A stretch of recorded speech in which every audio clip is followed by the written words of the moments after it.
이곳은 서울특별시 중구 을지로에 위치한 훈련원 공원입니다. 평범한 공원처럼 보이죠? 그런데 말입니다. 이곳이 조선시대에는 군사훈련장이었다는 사실 알고 계셨나요? 조선시대에는 국가에서 직접 운영하는 군사훈련시설이 있었습니다. 바로 훈련원인데요. 지금의 국립의료원이 자리한 일대에서 나라를 지키는 군인들이 활을 쏘고 창을 던지고 말 타는 연습을 하면서 훈련을 받았죠. 지금은 모습이 바뀌었지만 과거에는 나라의 안전을 책임지던 군사시설이었던 겁니다. 이순신 장군도 이곳에서 묵과시험을 치렀다고 하는데요. 오늘 그 역사를 함께 살펴보겠습니다.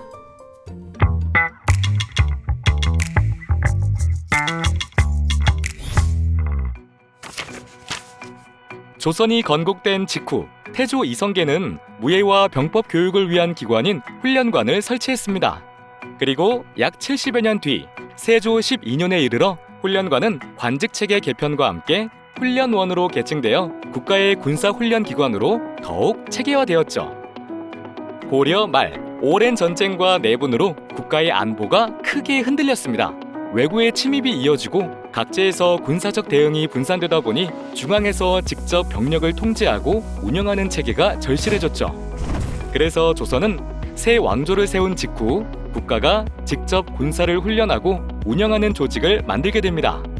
훈련원에서는 활쏘기, 창술, 승마술, 검술 등 실전에서 필요한 전투 기술을 익히도록 했습니다. 단순한 훈련장이 아니라 나라를 지키기 위한 병력을 양성하는 핵심 기관이었던 겁니다. 여기서는 단순히 무기를 다루는 것뿐만 아니라 군대의 규율도 엄격하게 가르쳤습니다. 조선은 중앙 집권 국가였기 때문에 훈련받은 군인들이 지역에서 임의로 군벌을 형성하는 것을 막아야 했기 때문이죠.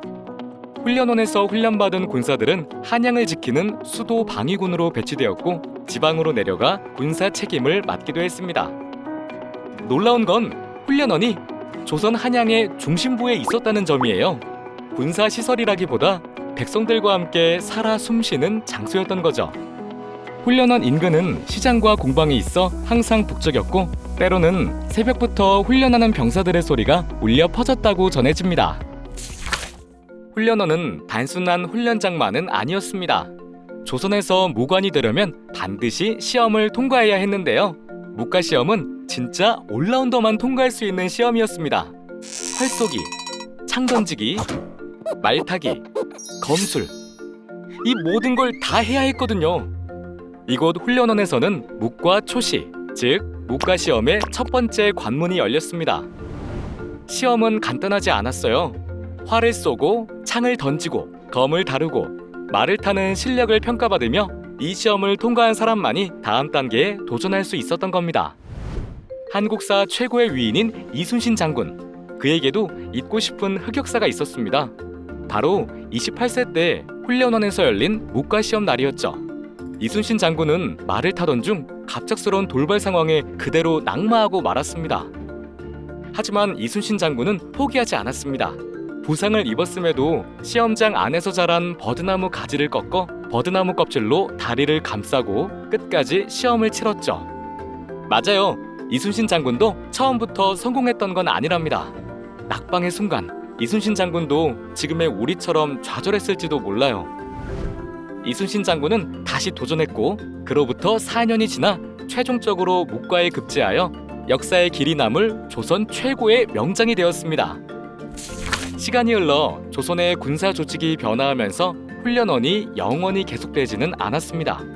특히 1593년 임진왜란 중 훈련도감이라는 새로운 군사 조직이 생기며 훈련원의 기능이 점차 축소되었죠. 조선 후기에는 군대 운영 방식도 바뀌었습니다. 이전에는 백성들이 일정 기간 군역을 지는 구조였다면 훈련도감이 생기면서 한양에는 직업 군인이 상시 복무하는 상비군 체제로 변화했는데요. 그렇게 훈련원의 역할은 점차 줄어들고 훈련도감 중심의 군사 조직이 자리를 잡아가게 됩니다. 이렇게 훈련원이 있던 자리는 공터로 남아있다가 시간이 흐르면서 다른 모습으로 바뀌게 되었습니다.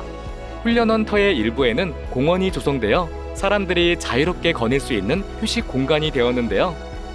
이곳을 지날 때 여기가 예전엔 군사 훈련장이었구나 하고 한 번쯤 떠올려 보시면 어떨까요? 훈련원은 역사 속으로 사라졌지만 그 흔적과 정신은 여전히 우리가 살아가는 이곳에 남아 있습니다.